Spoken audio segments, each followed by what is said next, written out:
पुनर्जन्म सच है कि झूठ? पुनर्जन्म की याद कुछ लोग करते हैं, ये क्या बात है? पुनर्जन्म एक तथ्य है, सच्चाई है। पुनर्जन्म तो प्रत्यक्ष हो रहा है, जन्म रहे हैं लोग, मर रहे हैं। जो जन्मता है वही तो मरता है, जो मरता वही तो जन्मता है। तारे नहीं दिखाई देते हैं, तारे इस समय नहीं दिखाई देते हैं। सूरज डूबेगा, अंधेरी आएगी, तारे दिखाई देंगे। सुबह नहीं दिखाई देंगे तो सब लुप्त नहीं हो गए, और शाम को नया पैदा होके नहीं आए, वही तारे हैं। दिन में नहीं दिखाई देते, रात में दिखाई देते हैं। वही पानी है, बरसता है, सूख जाता है, फिर भाप बन करके आकाश में चला जाता है। आकाश समुद्र है। वेदों में आकाश को समुद्र कहा गया, क्योंकि सूक्ष्म पानी आकाश में भरा रहता है और उसी में मंथन हो करके बादल बनते हैं, फिर बरसता है। पानी जो सूख गया वो नष्ट नहीं हो गया, कण कण अलग हो गए, और वर्षा हुई तो पानी नया बना नहीं है, वही इकट्ठा होके आ गया। निरंतर परिवर्तन है। जो जन्म लेता वही मरता है, जो मरता वही जन्मता है। जड़ चेतन दो सत्ताएं हैं, इसको समझो। एक जड़ है, एक चेतन है। चेतन उसे कहते हैं जो खुद को जाने और दूसरे को जाने। जड़ उसे कहते हैं जो खुद को न जाने और दूसरे को भी न जाने। मिट्टी, पानी, आग, हवा, आकाश, ये पांच तत्व भारतीय परंपरा में कहा जाता है। आकाश शून्य है, आकाश कोई पदार्थ नहीं है। आकाश में अणु परमाणु नहीं है, आकाश में क्रिया नहीं है, आकाश में कोई परिणाम नहीं होता है, क्योंकि वो द्रव्य नहीं है। आकाश शून्य को कहते हैं। मिट्टी, पानी, आग, हवा, ये चार द्रव्य हैं। इनके परमाणु हैं, कण हैं, क्रिया है, इनका परिणाम फल होता है कुछ। तो तत्व मिट्टी, पानी, आग, हवा, ये जड़ है। इन्हीं का समुच्चय रूप, समूह रूप प्रकृति कहलाता है। वैज्ञानिक लोग oxygen, hydrogen, nitrogen, phosphorus, radium बहुत तत्व कहते हैं, 100 से अधिक। लेकिन वे भी चार में विभाजित करते हैं, समाहार करते हैं: ठोस, तरल, वायव्य, अतिवायव्य। तो जो कुछ ये जड़कणों का पसारा है, प्रकृति का स्वरूप ये जड़ है, और आप चेतन हैं। आप खुद को जानते हैं, दूसरे को जानते हैं। जानने वाला चेतन है। चेतन जड़ से नहीं बना है, और जड़ चेतन से नहीं बना है। जड़ से जो बनेगा वो जड़ रहेगा, वो चेतन नहीं हो सकता है। और चेतन कभी जड़ नहीं हो सकता है। जड़ विकारी है, चेतन निर्विकारी है। चेतन में कोई परिवर्तन और विकार नहीं आता है, और जड़ विकारी है, उससे कार्य पदार्थ बनता है। इसलिए जड़ चेतन दोनों नित्य है। चेतन भी अमर है, जड़ भी अमर है। बस फर्क यही है कि जड़ में विकार होता है, परिवर्तन होता है, कार्य बनता है, पदार्थ बनता है, और चेतन में कोई विकार, कार्य बनने का कुछ प्रक्रिया नहीं रहती, वो केवल निर्विकार रहता है। शुद्ध सत्ता चेतन और जड़, ये दो हैं। जड़ चेतन के संयोग से जीवन है। चेतन अलग हो जाए, जड़ अलग हो जाए, जीवन खत्म हो जाएगा। चेतन अगर न हो तो शरीर में ज्ञान करने वाला कोई नहीं है। संस्कार जागृत अवस्था में आदमी देखकर, सुनकर, भोग कर संस्कार बनाता है। पीछे से यादगिरियां होती हैं, और उन्हीं का संग्रह मन में होता है। जब वो सोता है, वो पूरी नींद नहीं आती है, तो उन्हीं संस्कारों में से कुछ विकृत रूप में सपना के रूप में आते हैं, और जब गाढ़ी नींद आ जाती है तब सपना नहीं होता है। तो जागृत अवस्था में ये चेतन सबको जानता है, वो काम करता है, सुख मानता है, दुख मानता है, अपना मानता है, पराया मानता है, हानि मानता है, लाभ मानता है, मान करके दुखी रहता है, क्योंकि उसे अपने स्वरूप का ज्ञान नहीं है कि मेरा इनका संबंध सच नहीं। सपने में जाता है, सपने में भी हानि लाभ मानता है, सुखी दुखी रहता है। गाढ़ी नींद में जाता है तो वहां सुखी दुखी नहीं रहता है, शांत रहता है, क्योंकि वहां मन और इंद्रियां एकदम शांत हो जाते हैं, तो दुनिया का कोई भान नहीं रहता है और संस्कारों का भी प्रतिबिंब उसके सामने नहीं आता, इसलिए सपना भी नहीं होता है। तो गाढ़ी नींद में स्थिर सुख है और उसको जानता है। जागृत अवस्था में ये जगत को जानता है, स्वप्न अवस्था में आभास को जानता है, जो सपने का आभास है, यानी वासनाओं का आभास है, और गाढ़ी नींद में अभाव को जानता है, कुछ नहीं जाना। तो इस प्रकार तीनों अवस्थाओं में जो ज्ञाता है, जानने वाला है, वो चेतन आत्मा है, वो आप है। सबकी बुद्धि में अंतर है, कोई प्रतिभावान है, कोई प्रतिभाहीन है। 20 वर्ष का युवक, उससे जब पूछा 2 और 5 कितना होता तो नहीं बता पाया। सुंदर नौजवान, ऐसी उसकी बुद्धि कुंद थी। और उसी का भाई तेज तर्रार। इस प्रकार बुद्धि का अंतर, शरीर के गठन में अंतर, कोई रोगी है जन्म से, कोई जन्म से निरोगी है और जीवन भर प्राय निरोगी रहता है। धन निर्धन की बात ये कही जा सकती है कि अर्थव्यवस्था की गड़बड़ी से कोई धनी है, कोई निर्धन है, लेकिन प्रतिभाहीनता और प्रतिभा ये किसकी व्यवस्था की गड़बड़ी है? कोई समाज और सरकार की व्यवस्था गड़बड़ी नहीं है। एक प्रतिभावान है और एक प्रतिभाहीन है, बुद्धिहीन है। एक शरीर से दुर्बल है, एक शरीर से बलवान है। अगर ये कहा जाए नहीं तो खाने पीने की व्यवस्था हुई इसलिए बलवान रहा। कितने अमीरों के घर में दुबले पतले रोगी पड़े हैं और कितनी झुग्गी झोपड़ियों में हट्टे कट्टे हैं। तो ये कर्मों का फल है, जो जन्म जन्मांतर में कर्मों के संस्कार चलते हैं। जो कुछ हम आज करते हैं उसका फल अभी ही नहीं मिल जाता, अभी मिलता, आगे भी मिलता है। कर्म जितने गहरे होते हैं फल उतने दूरगामी होते हैं। अगर हम हल्का सा किसी को कट कह दें तो कट उठ कहा जाता है जोश में, और जोश की अवस्था अपनी अवस्था नहीं रहती, एक शैतानियत रहती है, चाहे वो हल्की ही हो। और जब जोश हट गया तब ग्लानि होती है। लेकिन अगर ज्यादा कट कह दिया तो ज्यादा ग्लानि होगी, और मारा तो और ग्लानि होगी, और किसी की हत्या कर दी तब तो वो जीवन भर दिमाग से नहीं जाएगा और जन्मांतर में भी उसका कर्म फल जाएगा।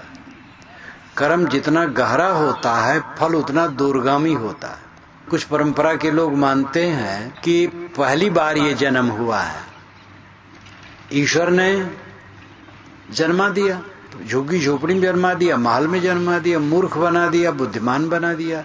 ईश्वर की इच्छा, इसमें समाधान नहीं है। ऐसा ईश्वर तो उन्मादी हो गया। जब कोई पाप नहीं किया था जीव, क्योंकि पहले कभी देह ही नहीं धरा था, देह पहली बार ये धरा है, तो उसने कोई पाप पुण्य किया ही नहीं, तो उसको ऊंच नीच क्यों बना दिया? इसलिए ईश्वर की ईश्वरता तो ये सही नहीं है। इसलिए जो कहते हैं कि अभी तक जन्म नहीं हुआ था जीव का, पहली बार ये जन्मा है, और जब मर जाएगा तो फिर नहीं जन्मेगा, खाली स्वर्ग नरक में चला जाएगा, तो उनका सिद्धांत सच नहीं है, व्यवहारिक नहीं, विवेकपूर्ण नहीं, वैज्ञानिक नहीं।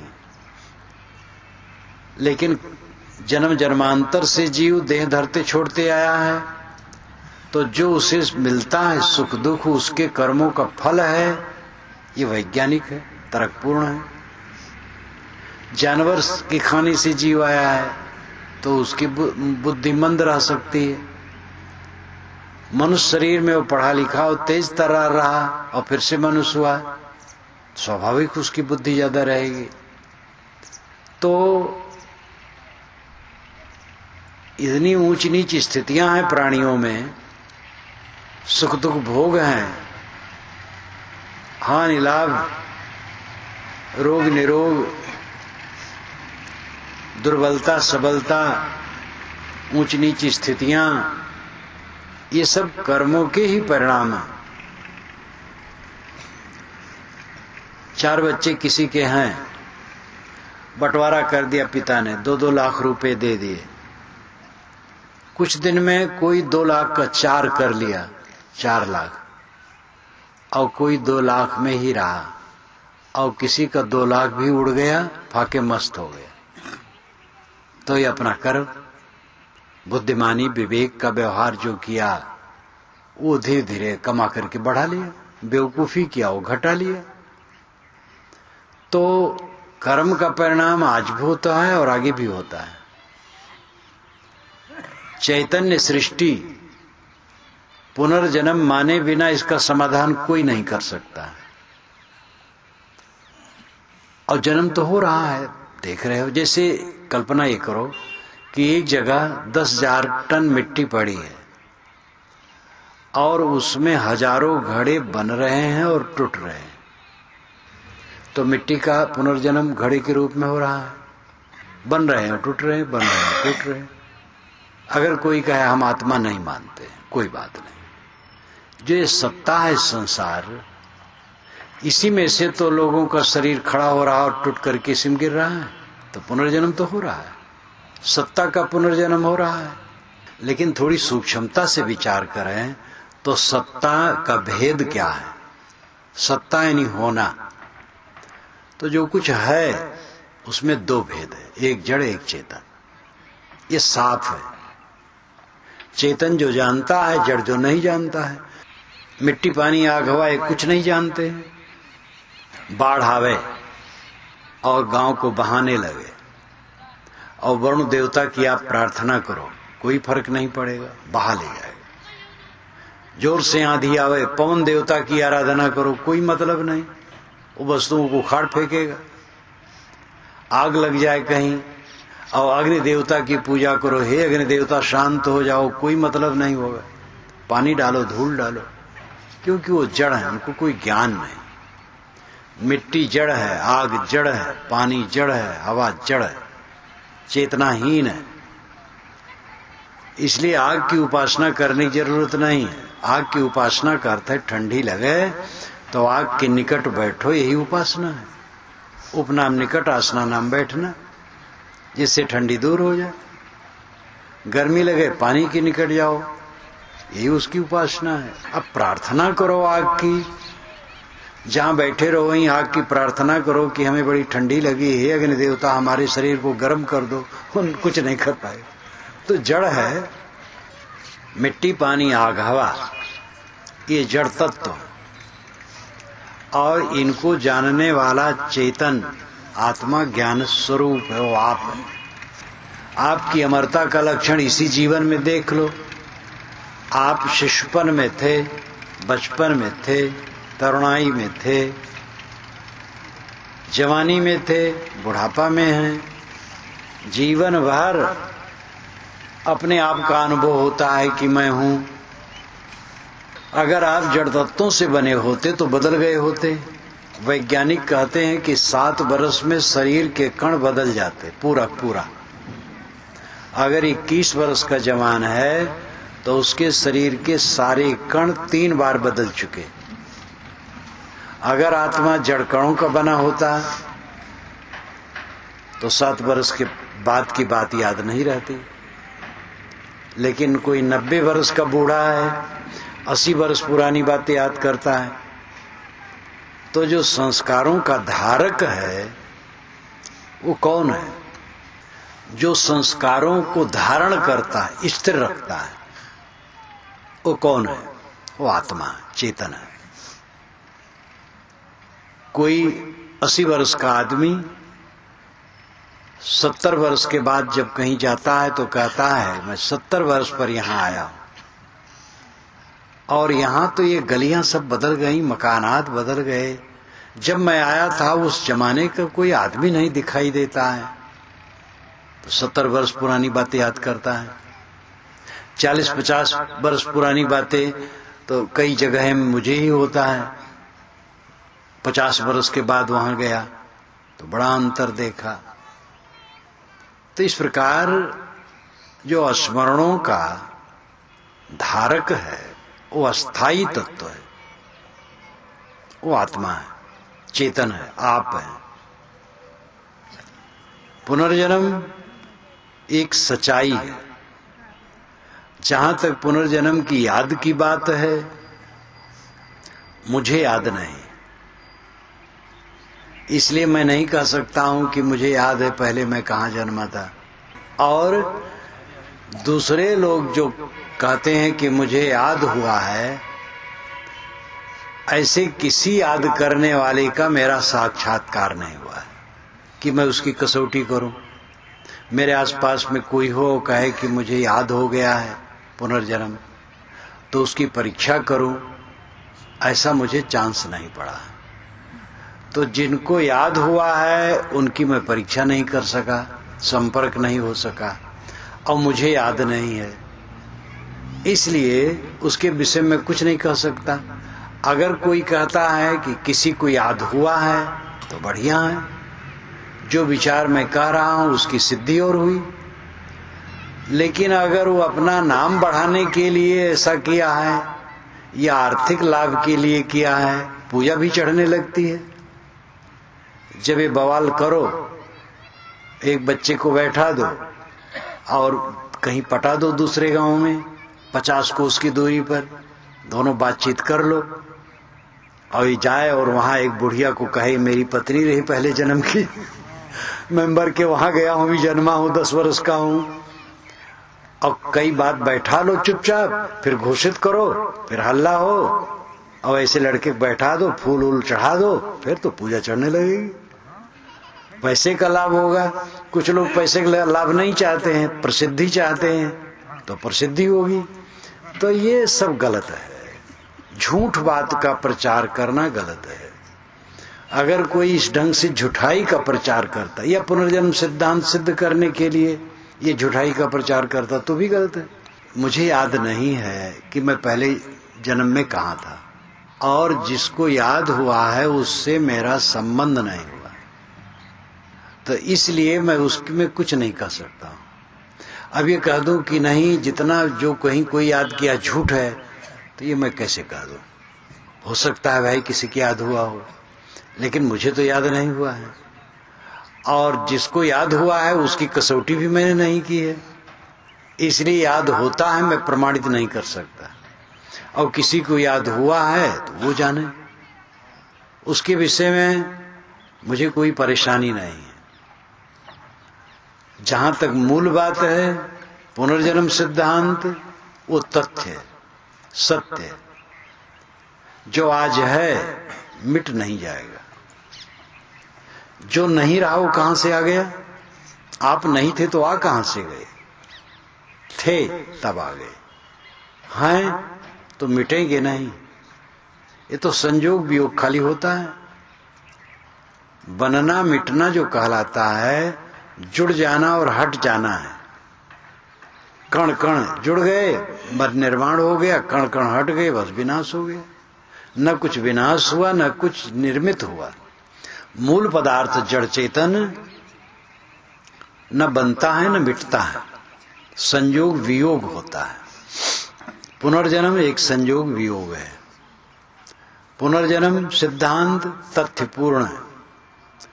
भारतीय परंपरा में वेद सबसे पुराना ग्रंथ है।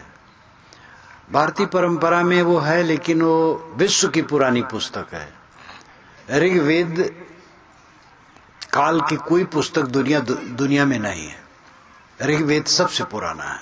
उसमें भी पुनर्जन्म के बीज हैं, पुनर्जन्म के विषय में संकेत है। उसके पश्चात वैदिक साहित्य है, उसमें है। फिर आगे बौद्ध जैन ने खूब कहा है पुनर्जन्म पर, और हिंदू परंपरा में भी खूब विस्तार से कहा गया। कुरान वाले पुनर्जन्म नहीं मानते हैं, लेकिन कुरान में पुनर्जन्म के बीज हैं। कुरान में लिखा है कि ईश्वर जिन पर नाखुश हुआ उनमें से कुछ को सूअर और कुछ को बंदर बना दिया। तो नाखुश किस पर हुआ जा सकता है? जो देहधारी हो, गलती करे। तो इसका मतलब कुछ जीव थे जो देहधारी थे, उन्होंने गलती की तो ईश्वर नाखुश हुआ, तो उनको सूअर बंदर बना दिया, तो पुनर्जन्म तो सिद्ध हो गया। हम जो सब जहां बारहा रोईदम हफ्त सद हफ्तात कालिब दीदम, ये रूमी साहब ने कहा। ईरान के संत थे, वह संत भी थे और विद्वान भी थे। रूमी साहब बहुत प्रसिद्ध हैं। तो उन्होंने कहा हफ्त सद हफ्तात कालिब दीदम हम जो सब्जा बारहा रोईदम, हम सब्जा घास फूस बारहा बारंबार पक्का रोईद उत्पन्न हुए हैं। रोईद फारसी में रोईद, और वेद में रोहित कहा गया उदय होने को।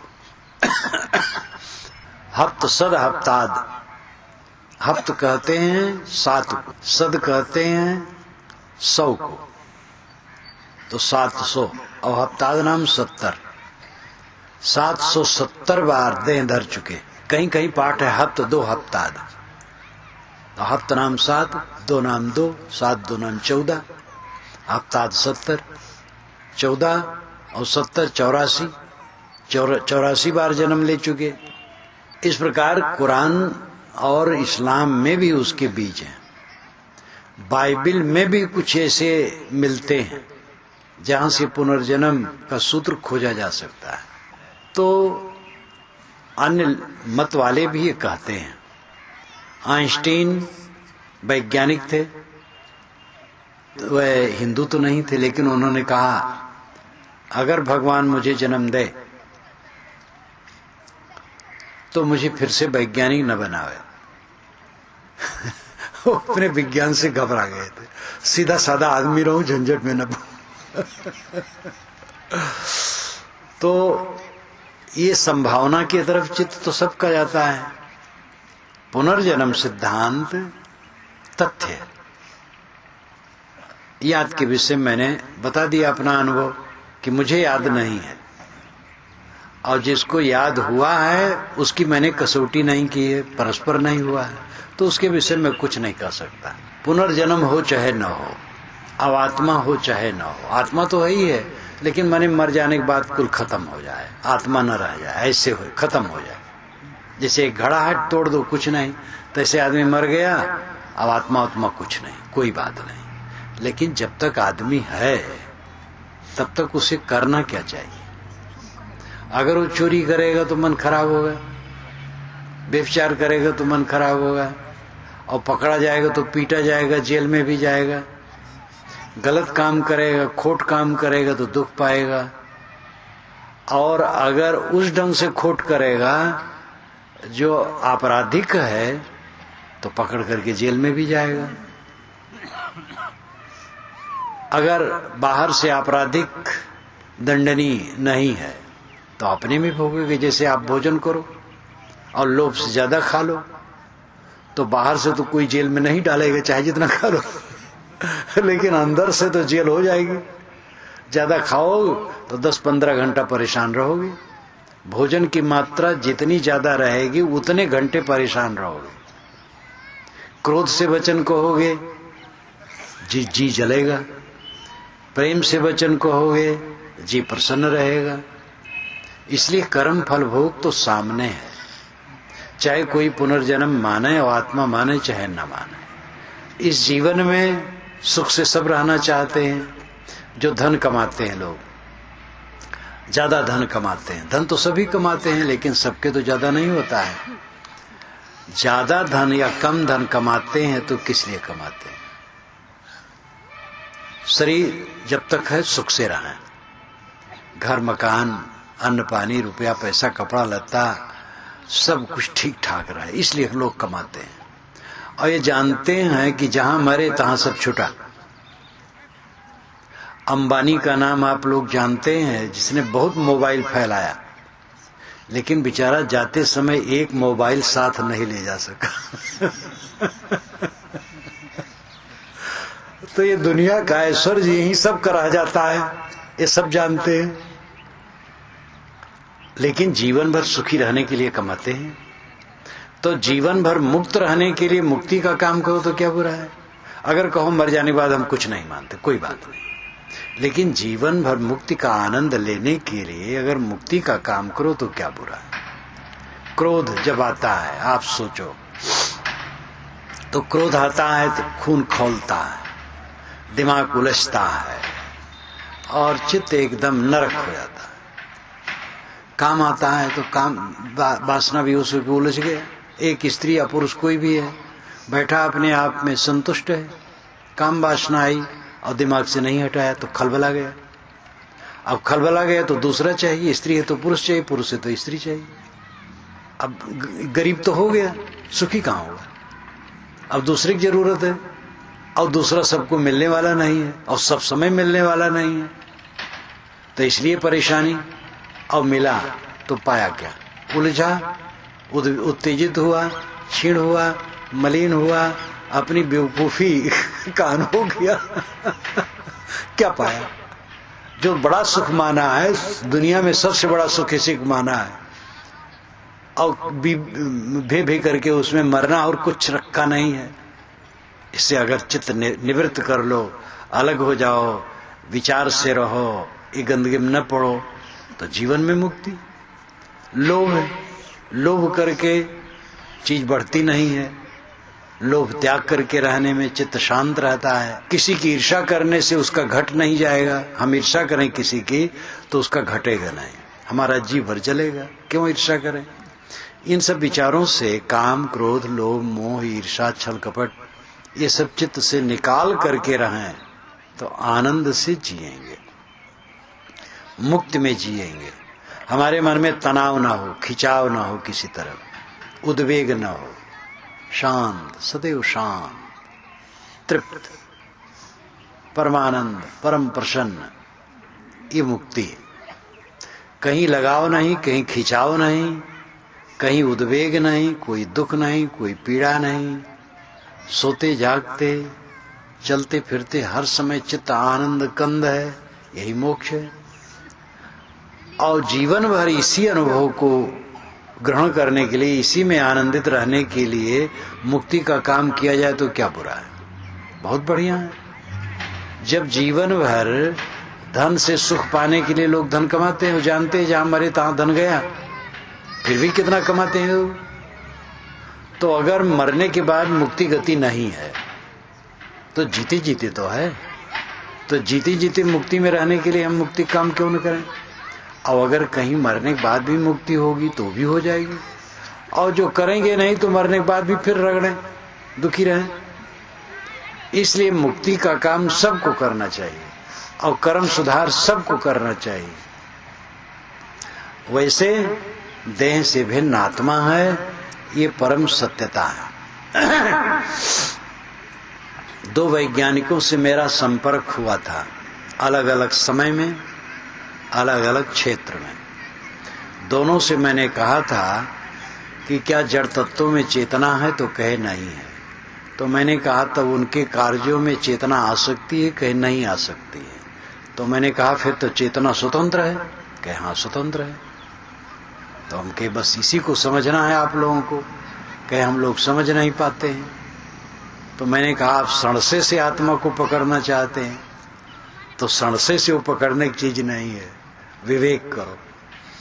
तो आत्म अस्तित्व में कोई संदेह नहीं, आप हैं, आप जानते हैं, मानते हैं, करते हैं, सुख दुख भोगते हैं। शरीर की कितनी अवस्थाएं बदल गई, आप वही हैं। आत्म अस्तित्व निर्विवाद है, पानी का स्रोत है, तेल का स्रोत है जमीन में, रत्नों की खान है, पत्थर की खान है, कोयले की खान है। ज्ञान की खान या स्रोत कहीं है, वो मनुष्य, ये चेतन आत्मा है। सारा ज्ञान विज्ञान इसी का विकास है। सारे भगवान सारे देवता की कल्पना इसी की है। चंद्रलोक में वैज्ञानिक गए, वहां एक देवता नहीं मिला, क्योंकि देवता बनाने वाला मनुष्य नहीं था। वहां मनुष्य होता तो कहीं एक पत्थर रंग देता तो बस देवता बन गया होता। देखो, जब कहीं सड़क के किनारे कब्जा करना हो तो आगे शिवलिंगी या हनुमान जी को बैठा दो और पीछे दुकान लगा लो, फिर कोई हटा नहीं पाएगा। चाहे प्रधानमंत्री आ जाए, क्योंकि हटाएगा तो धर्म में दखल किया जा रहा है। धर्म को लेकर के खूब शोषण चल रहा है। भगवान को लेके, धर्म को लेके, महात्मा को लेके खूब शोषण चल रहा है। जयपुर से जब मैं निकला तो कई पोस्टर में छपा था, श्री राम सेतु बचाओ। श्री राम का सेतु कब बना और बचाने की चिंता राजनेताओं को आज हो गई है। तो ये सब धर्म के नाम पर ये लोग राजनीति करते हैं, वर्गलाते हैं, लोगों को भटकाते हैं। धर्म कह दो, भगवान कह दो और भटकाओ समाज को। ये सब आदमी करता है, ये चेतन ही करता, जड़ नहीं कर सकता। उल्टा करता है, सीधा करता है। जो करने वाला है, जानने वाला है, उल्टा भी जानेगा, सीधा भी जानेगा। उल्टा भी करेगा, सीधा भी करेगा। उल्टा करेगा दुख पाएगा, सीधा करेगा सुख पाएगा।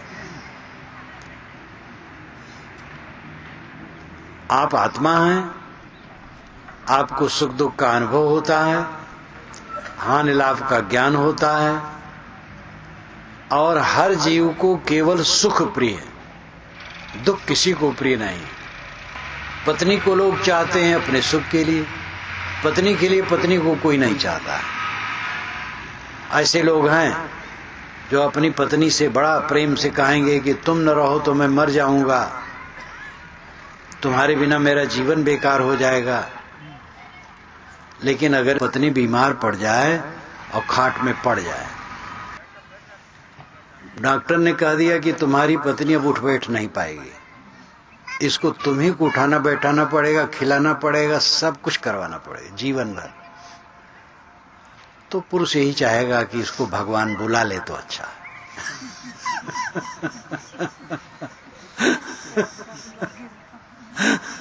जिसके लिए कहता था तुम मर जाओगी तो मैं मर जाऊंगा, तुम्हारे बिना मैं रह नहीं पाऊंगा, अब वो सोचे चली जाए तो अच्छा। ऐसे पुरुष की बात है। अगर पुरुष ऐसा हो जाए तो स्त्री भी चाहेगी आखिर रह करके क्या करेगा, अपना तो दुखी रहेगा, हमें भी उसमें फंसाए रहेगा, परेशान करेगा, तो चला जाए तो अच्छा है। कोई भी हो, दूसरे को कोई नहीं चाहता, सब आत्मा के लिए चाहते हैं। वो कहानी याद करें, 100 फीट का ऊंचा टीला था, खड़ा टीला। यहां तो बहुत होता, देखो पर्वत खड़ा है, वहां पर तो किला बना हुआ है, तो टीला ऊंचा था। एक नौजवान मनोरंजन में चढ़ गया 100 फीट ऊंचा, लेकिन उतरने में उसको शंका लगी कि उतरना बड़ा मुश्किल है और गिरूंगा तो मर जाऊंगा। जब आदमी घबराता है तब भगवान भवानी मनाता है।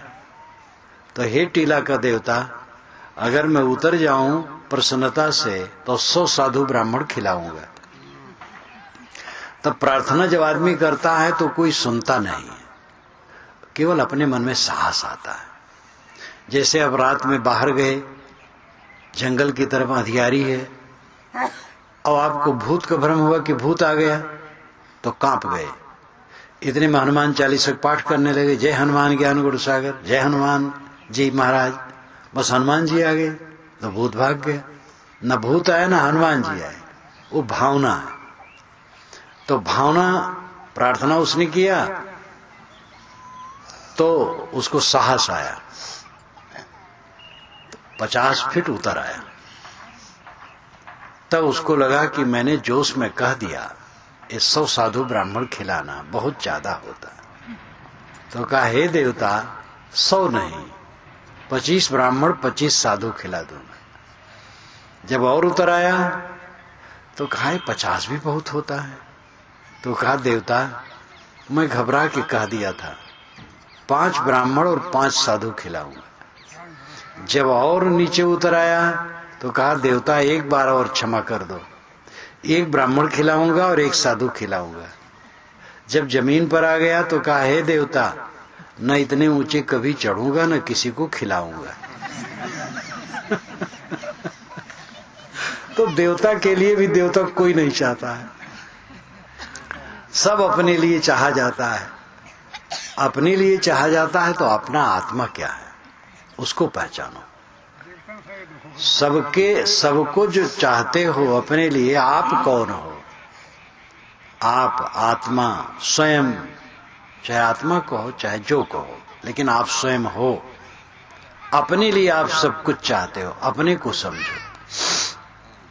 इस संसार में आकर के ये जरूरी है कि कुछ किया जाए, क्योंकि खाना पीना है, कपड़ा लगता है, घर द्वार है, और दूसरे मनुष्य हमारे सहायक हैं, इसलिए दूसरे की भी सेवा करना है।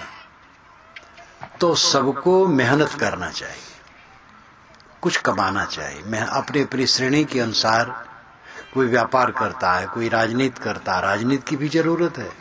अब राजनीति करके लोग बदमाशी करें, धर्म के नाम पर बदमाशी करें तो गलत है।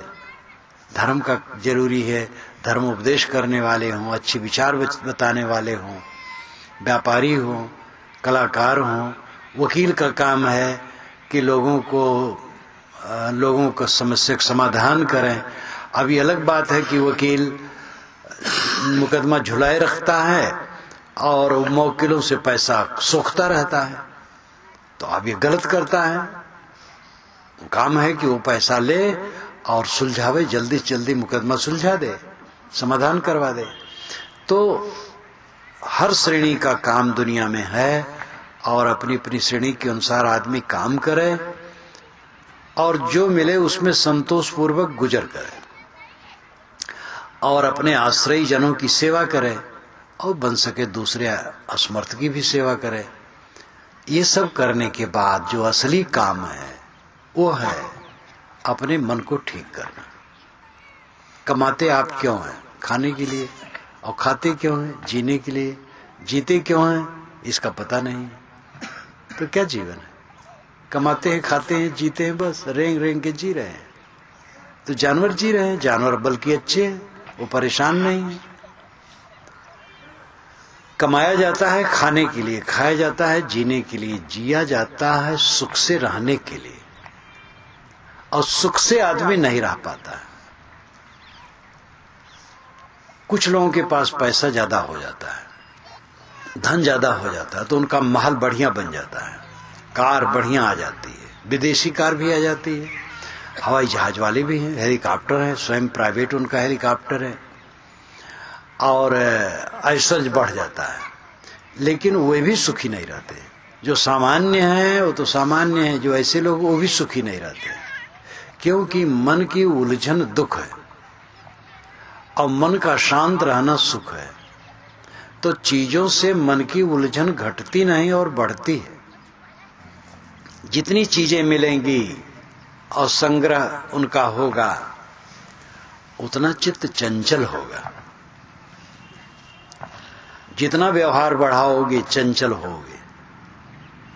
इसलिए व्यवहार में मर्यादा रखो। भोजन अमृत है, अन्न अमृत है, लेकिन ज्यादा कर ले तो विष है, और एकदम न खाए तो भी विष हो जाएगा, मर जाना पड़ेगा। इसलिए हर जगह संतुलन की आवश्यकता है। व्यवहार करो विवेक पूर्वक। जीवन ऐसा जियो जिसमें सुख हो। सुख मानते इंद्रियों की खुजलाहट को, जैसे काम भोग को सुख मान लिए, जिसके पीछे सारा दुख है। स्वाद में सुख मान लिए और स्वाद की आसक्ति में पड़ करके ज्यादा खा खा करके बीमारी। ऐसे इंद्रियों की कुलबुलाहट में जो सुख मानते हैं लोग, वही सारा दुख देता है। सच्चा सुख है शांति में, और शांति होती है संयम से। सदगुरु कबीर ने कहा है, सदा रहे सुख संयम अपने, वसुधा आदि कुमारी, अपने पर संयम रखने से सदा सुख रहेगा। वसुधा तो सदा से कुमारी है, वसुधा किसी के न हुई। वसुधा कहते हैं पृथ्वी को, वसु कहते हैं धन को, और धा कहते हैं धारण को। तो वसुधा का अर्थ हुआ जो धन को धारण करे। धन को कौन धारण करता है? पृथ्वी। पृथ्वी से रत्न निकलते हैं, तेल निकलते हैं, पानी निकलता है, और अन्न फल फूल सब कुछ तो ही से निकलता है। इसीलिए सद्गुरु कबीर ने कहा है, सबकी उत्पत्ति धरती, सब जीवन प्रतिपाल। धरती सबकी उत्पत्ति का स्थान है और सभी जीवों का प्रतिपालक है, इसीलिए हम धरती माता कहते हैं। इसलिए धरती को वसुधा कहा गया है। वेद में तो कहा गया है कि धरती माता के खोह में व्यंजन का थाल रखा है। निकालने की समझ होनी चाहिए। मीठी मीठी बात, वेदों में कई ऐसी बड़ी अच्छी अच्छी बातें हैं। मैं कलकत्ता में था तो एक नाई ने कहा, महाराज कलकत्ता में तो रुपया उड़ता है, पकड़ना चाहिए। तो लाक्षणिक कथन है, कहीं रुपया नहीं उड़ता है, मतलब धंधे हैं। बड़े नगरों में धंधे कई होते हैं, तो अकल होनी चाहिए, परिश्रम होना चाहिए, करे तो फिर पैसा मिलेगा।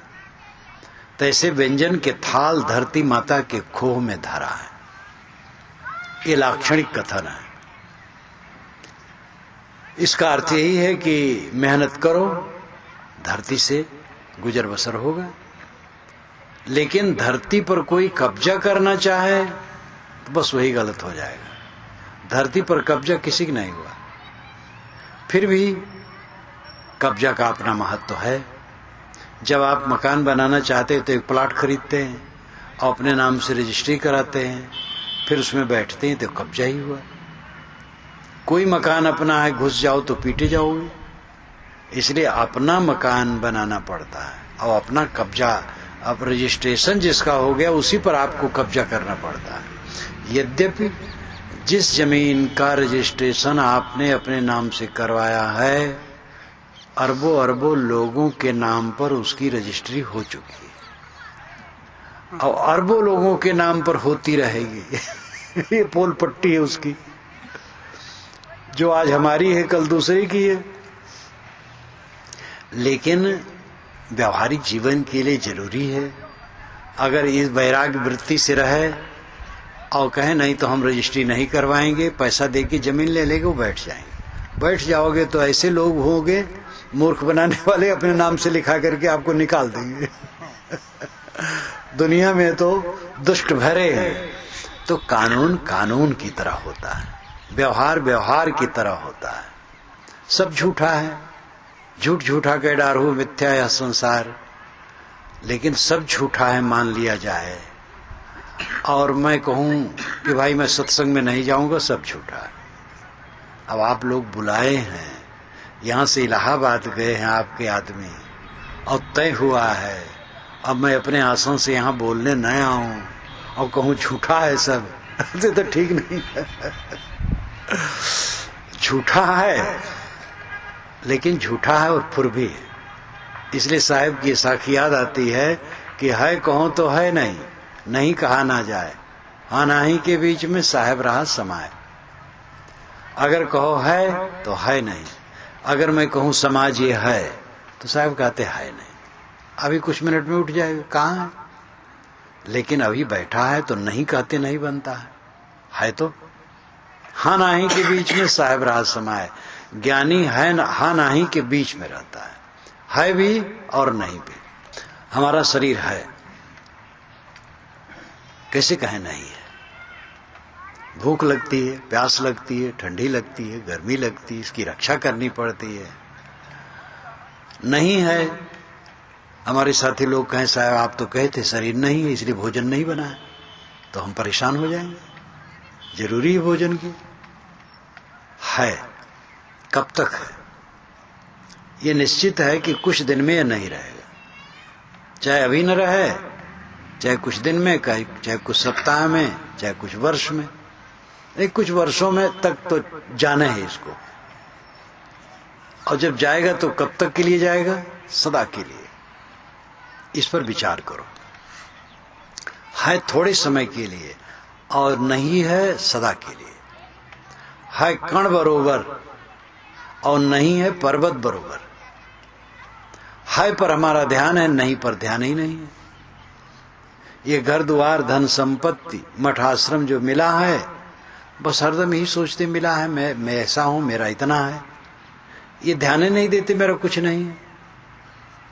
सुबह शाम अकेले में बैठ करके ये सोचो कि मेरा कुछ नहीं, मैं किसी का नहीं हूं, मेरा कोई नहीं है और मेरा कुछ नहीं, ये सोचो तो मन का मोह घटेगा, मन हल्का होगा।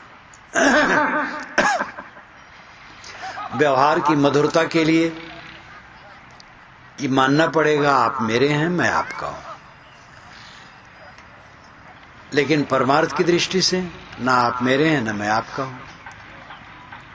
पति पत्नी भारतीय परंपरा में कहते हैं जो आज पति पत्नी आगे भी रहेंगे पति पत्नी, इसलिए जोड़ा बना रहेगा, पहले से आता है, जोड़ा बना रहेगा। ये प्रेम बढ़ाने के लिए। पत्नी मर गई और 20 वर्ष के बाद पति मरा, और पत्नी को तो फिर से शादी हो गई होगी कहीं, और जो मरे हैं ये बाबा वहीं शिष्य बन करके कहीं के कर रहे होंगे जन्म करके, तो कैसे उनकी शादी होगी उसके साथ? 20 वर्ष की युवती के साथ 1 वर्ष के बच्चे की शादी कैसे होगी? तो पति पत्नी सब सदा साथ रहते हैं, कुछ नहीं, कोई किसी के साथ नहीं। एक गुरुआ संघात है। अवध क्षेत्र में गुरुआ संघात कहते हैं, यहां भी अपनी भाषा में कुछ कहते होंगे। गायें सुबह निकाल करके गांव के बाहर मैदान में खड़ी कर दी जाती है। सब अपनी अपनी गाय ला करके खड़ी कर देते हैं। ग्वाला अपनी गाय लेके पहले पहुंच जाता है मैदान में, तो सब अपनी गाय ले करके वहां खड़ी कर दी और चले आए। अब ग्वाले की जिम्मेदारी है वो दिन भर चरावे, शाम को लाएगा, हाँक देगा गांव में, सारी गायें अपने अपने घर में चली जाएंगी। तो गुरुआ संघात, गायें इकट्ठी हो गई और बिखर गई, वैसे मनुष्य इकट्ठे हो गए और बिखर गए। एक वृक्ष डाले घनी, पंछी बैठे आए, ई पाटी पीरी भई उड़ उड़ 14 जाए। एक वृक्ष में बहुत सी शाखाएं होती हैं, उन शाखाओं पर बहुत पक्षी आकर के बैठ जाते हैं, लेकिन ई पाटी पीरी भई, यानी प्रातः काल का समय आया, पूरब तरफ उजेला होने लगा, उड़ उड़ 14 जाए, पक्षी उड़ उड़ करके चारों दिशा में चले गए, कोई किसी के साथ नहीं। ऐसे जितना संबंध है परिवार का, समाज का, पार्टी का, संस्था का, कंपनी का, कोई भी संघात, कोई भी संबंध है, वो स्थिर कहां, सब क्षणिक है, सारा संबंध क्षणिक है। इस पर आदमी सोचता नहीं, बस मोह मोह मोह। जो इकट्ठे हो गए लगता है ऐसे रोज रहेंगे, और इसलिए जब कोई नहीं रहा तो चिल्ला चिल्ला करके रोते हैं बिला वजह। रोने से कोई जी जाए तो रोया जाए। एक स्त्री का पति मर गया तो मिली, तो वो बातचीत करने लगी उसके विषय में, बस भावुक होने लगी, रोने की तैयारी में हो गई। मैंने कहा देखो रोना नहीं, अगर वो लौट आए तो हम भी रुला लें और लौटने वाले नहीं तो रो के क्या करोगी? तो मुस्कुराने लगी। आदमी तो सीख देते नहीं, अच्छी गलत सीख देते हैं। किसी का बच्चा मर गया तो गांव की स्त्रियां पहुंच जाएंगी, उनके साथ वो भी रोएंगी, रो करके बात शुरू करेंगी, कहेंगे क्या कहें, अरे देखो दुनिया में कोई किसी की नहीं, रोने से क्या होगा। लेकिन बच्चे की आंखें इतनी बड़ी बड़ी थी, बस जैसे कहा फिर रोना शुरू और ज्यादा जोर से, तब फिर कहेंगे अरे रोने से कुछ होगा। भगवान बुला लिए, भगवान को प्यारा हो गया, लेकिन वो बोलता था टाएं टाएं बस फिर रोना शुरू तो उधर समझाएंगे और उधर उसकी बड़ाई करेंगे, दोनों प्रकार उलझाएंगे।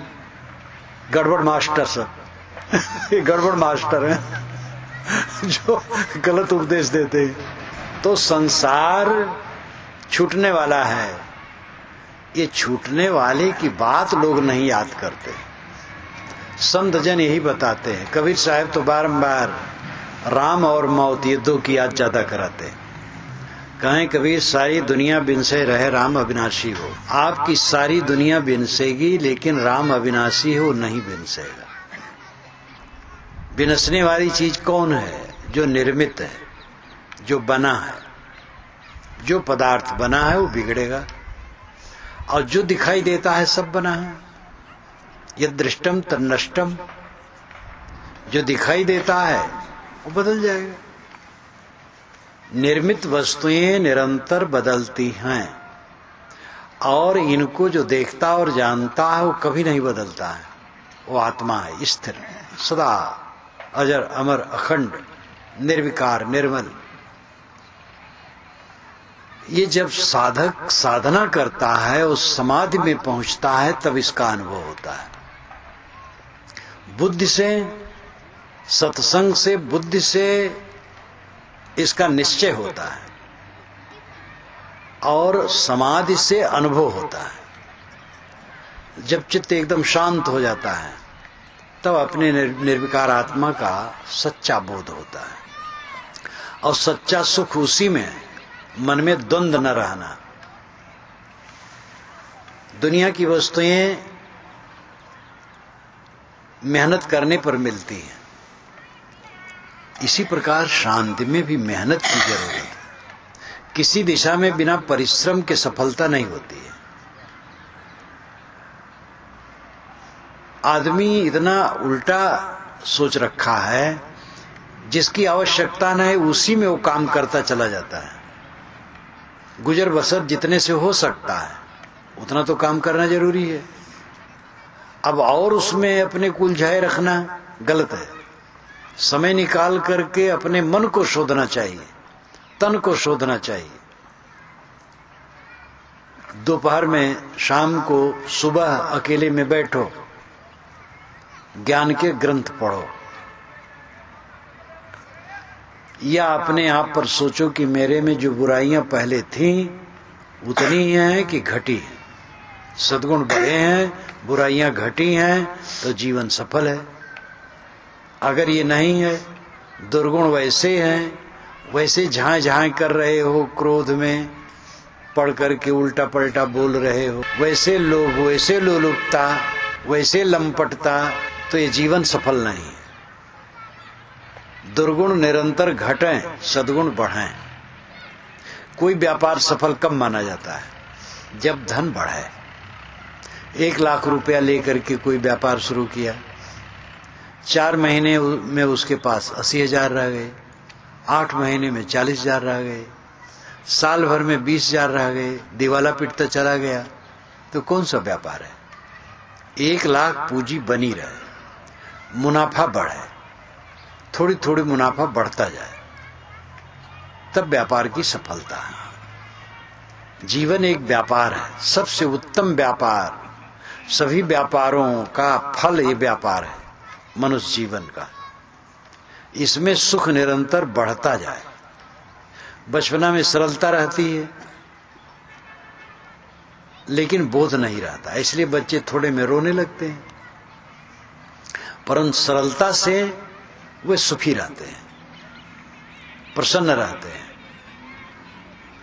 जवानी आने पर समझ तो बढ़ जाती है, बोध हो जाता है व्यवहार का, लेकिन सरलता मिट जाती है। इसलिए बचपना का आनंद, बचपना की निश्चिंतता जवानी में नहीं रह जाती। जवानी में वासनाएं उठने लगती हैं, जवानी में कुछ प्रसन्नता जो रही अधेड़ अवस्था में उड़ जाती है। अधेड़ अवस्था में चिंता, ज्यादा चिंता, जर्जरता में आकर के और दुख, तो दुख बढ़ता चला गया, सुख नहीं बढ़ा, इसलिए जीवन निष्फल गया। जीवन की सफलता है बचपना की सरलता जीवन में बनी रहे। और जवानी में जो समझ हुई उस समझ का उपयोग हो। जवान को समझ तो हो जाती है लेकिन अनुभव नहीं रहता है। जवान कल्पना करता है कि सुख आएगा, अभी तो नहीं मिला लेकिन आगे आएगा। बूढ़े तो जान गए हैं सुख कुछ नहीं। ये बूढ़े लोग जवानों को क्यों नहीं बता देते हैं? लगता है बूढ़ों को ईर्ष्या है जवानों से कि हमें नहीं कोई बताया, हम इनको क्यों बताएं, ये भी भटके। और जवानों को कोई बतावे तो ये जवान मानेंगे थोड़े, सोचेंगे ये तो आनंद ले लिया, हमें भटका रहे, इसलिए कोई मानने वाला भी नहीं है। तो जवानी में अनुभव नहीं रहता है, भावुकता रहती है। बूढ़े को अनुभव हो जाता है कि दुनिया खट्टी है। लेकिन तो जब अनुभव हो तो वैराग होना चाहिए, तो वैराग नहीं होता, खींच होती है। सबसे खींचता है बूढ़ा। 4 बूढ़े इकट्ठे होंगे तो अपने बच्चों की निंदा शुरू करेंगे, आपस में मिलेंगे, कहो भैया राम राम राम राम, कुशल मंगल, क्या कुशल, लड़का कहा नहीं मानता। दूसरा कहेगा यार तुम्हारा लड़का तो तुमसे बात भी कर लेता है, भले कहा न माने, मेरा लड़का तो मेरे पास बैठता ही नहीं है। तो सब अपने अपने बच्चे की बुराई करेंगे। अये माताएं अपने बहुओं की बुराई करेंगी। तो बहू बेटों की जितनी बुराई करोगे उतने गड़बड़ और होता जाएगा, समझ लेना। ये बहुएं बनेगी मलकिन और तुम बूढ़ी होकर के किनारे हो जाओगी, तब सब कसर निकालेगी वो। इसलिए बहुओं का आदर करो, बहुओं को प्यार दो। बहुएं बेटियां, तुम्हारी बेटियां चली जाएंगी अपने ससुराल और वो कभी आएंगी 1-2 दिन के लिए, बस तुम्हारे साथ रहने वाली बहू है। इसलिए बहू सच्ची बेटी है। बहू को बेटी मान करके प्यार करो, और बेटा तो बेटा है ही है। आपस में बैठो तो ये न अपने बच्चों की निंदा न करो। अगर बच्चा नहीं भी मानता है तो कहो मानता है, सेवा नहीं करता तो भी कहो सेवा करता है, तो थोड़ा कर भी देगा। और जब नहीं करोगे तो गड़बड़ होता चला जाएगा। बच्चे सेवा कर दे धन्यवाद दो, न सेवा करे तो भी धन्यवाद दो। शिकायत न करो, शिकायत से शिकायत बढ़ती है। निंदा करने से मन और उखड़ता है। इसलिए प्रेम का वातावरण उत्पन्न करने की चेष्टा करो।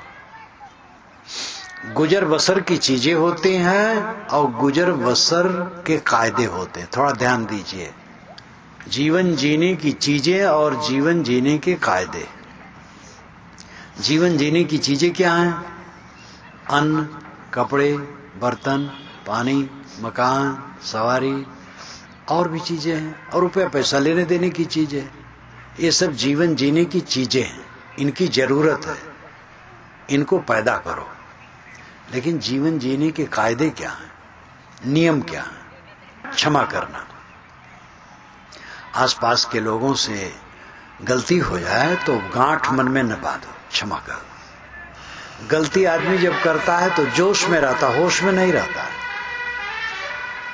इसलिए उसको क्षमा कर देना चाहिए। अगर कोई कुटिल है, जोश तो उसको नहीं है, कुटिल है, षड्यंत्रकारी है, तो उससे दूर रहो। ऐसे आदमी कभी कभार जीवन में मिलते हैं। आपके परिवार के लोग सब कुटिल नहीं हैं, सब षड्यंत्रकारी नहीं हैं। आपके समाज के लोग, कंपनी के लोग, पार्टी के लोग सब षड्यंत्रकारी नहीं हैं।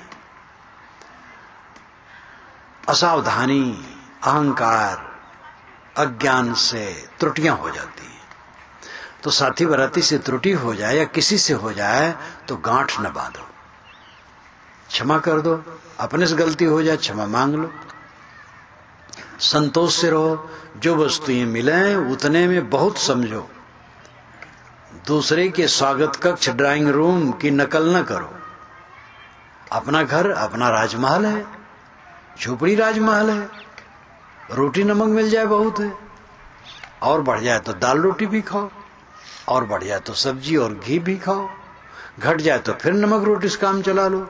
नमक रोटी तो चाहिए और मिल जाएगा। दूसरे की नकल न करो, जो उपलब्ध हो संतोष, धीरज, सुख दुख में धीरज, हानि लाभ में धीरज रखो।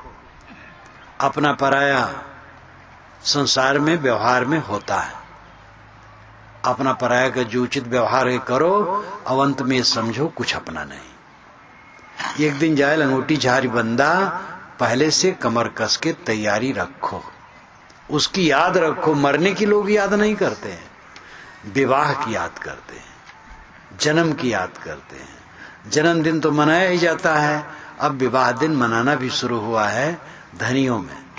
एक 85 वर्ष का बुढ़वा विवाह दिन मना रहा था तो लोग कहते थे कि मूर्खता दिवस मना रहा। विवाह को याद करना चाहिए, जैसे एक बोतल और शराब पी लो। अरे मौत की याद करो, जिससे नशा घटे और चित्त में सुधार हो। और अब वही अंतिम द्वार है मौत, उसी से निकलना है और उसकी यादें नहीं। जब उसकी याद नहीं होगी तो राम की याद नहीं होगी। जो मौत की याद करेगा वो राम की याद करेगा। राम अंतरात्मा है। राम कबीर साहब जिसको कहते हैं वो राम दशरथ पुत्र में भी था और दशरथ में भी था, रावण में भी था, हमारे में भी है, आप में भी। कबीर का राम सार्वभौमिक है। राम रमेते कुकुरी पूता, साहब कहते राम तो कुकुरी की पूत में भी रमा है। तो सब घट में जो रम रहा है वो राम। आप राम हैं, दूसरे राम हैं, सबके साथ सुंदर बर्ताव करो। राम राम से छुटेगा नहीं, यानी अपना अंतरात्मा से कोई छुटेगा नहीं, अलग नहीं होगा। दूसरे सजात राम है वो तो अलग है, लेकिन मेरा राम, मेरा अंतरात्मा, मेरा स्वरूप, मेरा आत्मा मुझसे अलग नहीं हो सकता है। इसलिए अंत में अंतरात्मा में संतुष्ट होना जीवन का फल है। उसके लिए ध्यान समाधि करो। अकेले में बैठो, हल्का पेट रहे, जब स्वस्थ, सुबह का टाइम बढ़िया होता है। अगर आप शौच मंजन स्नान करके बैठे तो और अच्छा है। और कारणवश आपको शौच अगर जल्दी नहीं होता है तो ऐसे हाथ पैर धो करके बैठ जाओ और अपने मन को किसी एक बिंदु पर रोको। जैसे आंखें बंद कर लिए तो बंद आंखों में अंधकार प्रकाश जो दिखाई दे उसी में मन को रोको। सांस अपने आप आती जाती है, सांस पर मन को रोको, सांस की याद करो और कुछ न याद करो। हृदय में एक बिंदु की कल्पना कर लो, उसमें मन टिकाओ। तो ये सब मन रोकने के एक साधन है। अंतिम ध्यान है कुछ न सोचना। बैठे और मन को ऑर्डर दिए कुछ मत सोचो और सोचना बंद। ये निर्विकल्प समाधि, ये बहुत ऊंचा है। बहुत ऊंचा क्या, अंतिम ऊंचाई है। और ये वैराग्य और अभ्यास से बढ़ेगा। जब वैराग्य होगा मन में और अभ्यास होगा तब ये दशा आएगी। और सामान्य वैराग से भी नहीं आएगा, उत्कट वैराग, पूर्ण वैराग। वैराग का अर्थ कपड़ा और आश्रम बदलना नहीं। वैराग का मतलब है मन का निर्मोह होना। जब मन अनासक्त होगा जब सब तरफ से और अभ्यास होगा तब ये दशा आएगी। संकल्प शांत हो जाएंगे। जब सब संकल्प शांत हो गया तो आत्मा अपने आप शेष रह गया। जैसे आप लोग हैं, सब उठ के चले जाएं तो मैं अकेला रह गया, शेष। शेष का मतलब बचा हुआ। इसी को अरबी में बका कहते हैं, बका। सूफी संत कहते बका, शेष। तो आत्मा ही बाकी रह जाता है, शेष रह जाता है। वो आत्मा ही राम है, वही परमात्मा, वही ब्रह्म है। उसी के लिए जो शब्द कहना चाहो, अल्लाह, खुदा, कुछ कह लो। ये आत्मा के अलावा कहीं कोई परमात्मा मिलने वाला नहीं है। वेदों में तो कहीं नहीं लिखा है कि परमात्मा बाहर से मिलता है, शास्त्रों में कहीं नहीं लिखा है। ये पुराणों में ज्यादा लिख डाला गया है, जंजाल। और कबीर साहब तो बारंबार इसको कहते हैं, घट का पट खोलो, अंदर में तुम्हारे बैठा हुआ आत्मा रूपी परमात्मा का साक्षात्कार करो। इसलिए अपने आत्मा को पहचानो, अपने आत्मा में लौटो, ये अंतिम काम है। तो कमाना है खाने के लिए और खाना है जीने के लिए। और जीना है सुख से रहने के लिए। सुख से रहने की परिभाषा यह न करो कि मकान बढ़िया बना लिए, गाड़ी हो गई, बाल बच्चे हैं तो सुख से रह रहे। ये ठीक है तो बाहरी चीज है, और इतने से सुख मिलने वाला नहीं है। सुख मिलेगा जब मन में शांति होगी। मन में शांति होगी जब मन का कूड़ा कचरा निकाल फेंकोगे। काम, क्रोध, लोभ, मोह, राग, द्वेष सारे विकारों से दूर हो जाओगे, तब मन निर्मल होगा। निर्मल मन में शांति आएगी और तब सच्चा सुख होगा। अगर कोई पुनर्जन्म और आत्मा न माने तो भी ये काम करना चाहिए उसको, क्योंकि जीवन भर सुखी रहेगा इससे। और मर जाने के बाद कहीं आत्मा रहे ही तो उधर भी बेड़ा पार है, और जो नहीं करेगा तो आज ही डूबा है, फिर दुखी ही रहेगा। ये पुनर्जन्म सच है, कर्म फल भोग सच है, वासना त्याग से शांति और मोक्ष मिलता है, ये भी सच है। इसको समझ करके इस दिशा में अपना अपना काम करो। इसी के साथ मैं वाणी को विराम देता हूं।